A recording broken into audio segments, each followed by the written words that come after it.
Hey everyone, welcome back to the economics discussion, and today's discussion is about the point of inflection. So what is point of inflection and what is the first order and second order condition, how it determine the point of inflection, and basically we understand in terms of what is the use of this first order and second order condition in understanding the concepts in economics.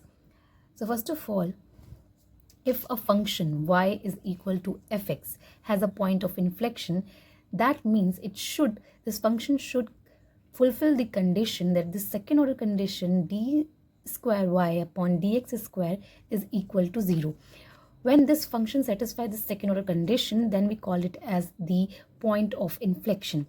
And the second order derivative changes sign at x is equal to a.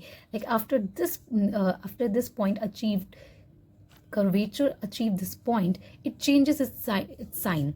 As we can see in this diagram over here, we see here is the 0 on y-axis and this is the 0 on x-axis, and this is the point POI, mean point of inflection, where at this point is parallel to the y-axis where 0 lies, and parallel to x-axis where 0 lies on this axis as well. So this point showing the 0 0, okay, that means this function y is equal to x cube, showing the point of inflection here on this diagram.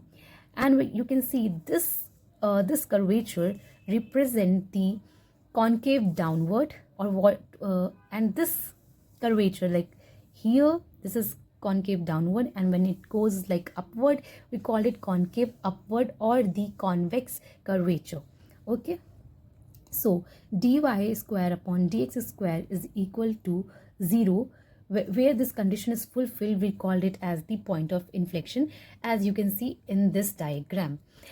Also, the curvature changes from concave downward left side. So this is the concave downward, and where this concave downward curve changes its path, this point where the path changes, we call it as the point of inflection, where on x-axis and y-axis, both axes, this point represents the 0. The curvature changes from concave downward left side to concave upward right side. So here left side concave downward and right side that is moving towards upward path, or we call it as the convex. Second thing which is really important is the sign of second derivative determines curvature. Like the shape of curvature depends on the second order condition. So first we have to put the dy upon dx is equal to 0. This is the this shows the critical point or the stationary point, and after that when we conclude it as with the sufficient condition, or we call it as the second order condition, we got the critical points. That point shows where the path or the curvature moves itself and determines the curvature shape, which would be a concave or convex, concave upward or concave downward.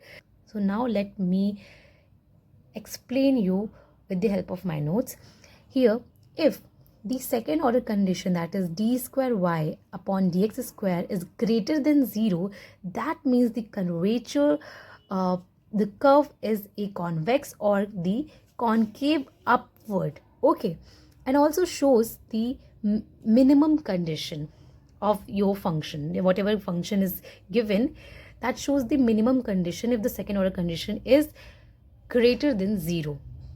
Now if the second order condition is lesser than 0, that means the curve is concave downward. Okay, or if this condition fulfills, this means that this is the function is the maximum function, or the function is the maxima function. Okay, so therefore for a point of inflection, second order condition should be equal to 0, and if it is equal to 0, and from there it changes its path, the curvature changes its path.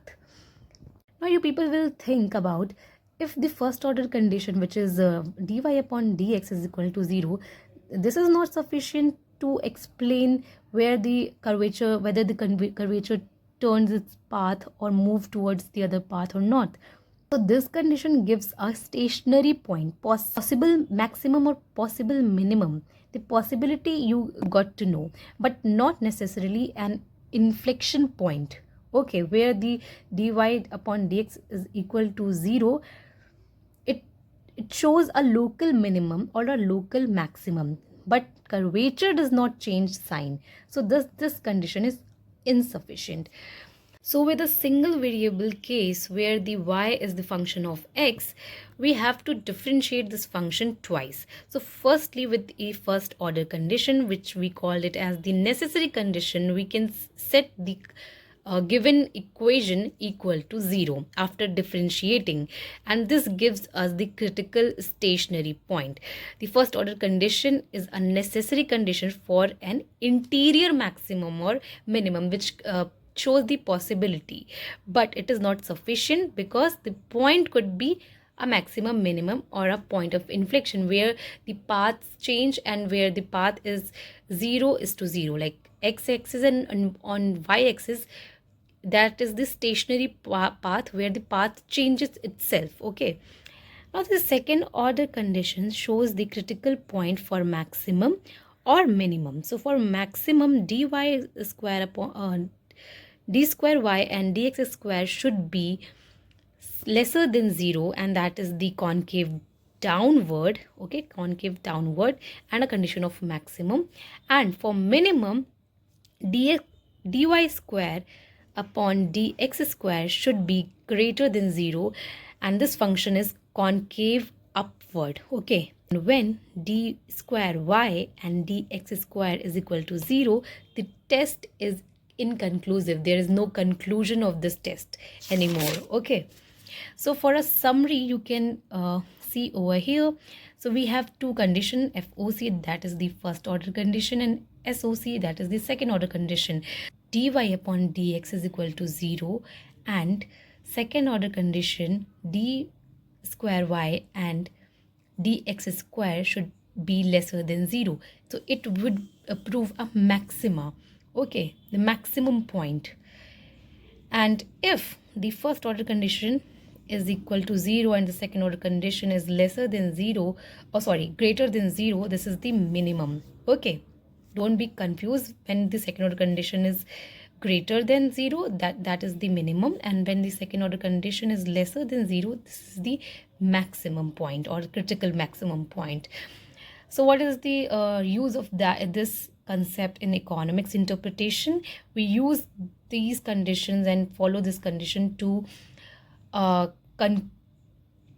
solve and to get the solution of profit maximization, utility maximization, and cost minimization. Okay, so the firm or consumer chooses X such that FOC d pi, this represents profit, upon dx is equal to 0. So whatever the function is given, we check this function and test the function with the first order condition to put that equal to 0, and then we use the second order condition for the profit maximization, and where at what point the profit will maximize. So we use the second order condition, and after the differentiation, and if the second order condition is lesser than 0, this ensures the profit is maximized. If this condition would be greater than 0, like this way, so it would be a minimum profit, not the maximum profit. So generally we use this interpretation in economics for these three to generate these three condition and situation. So thank you for this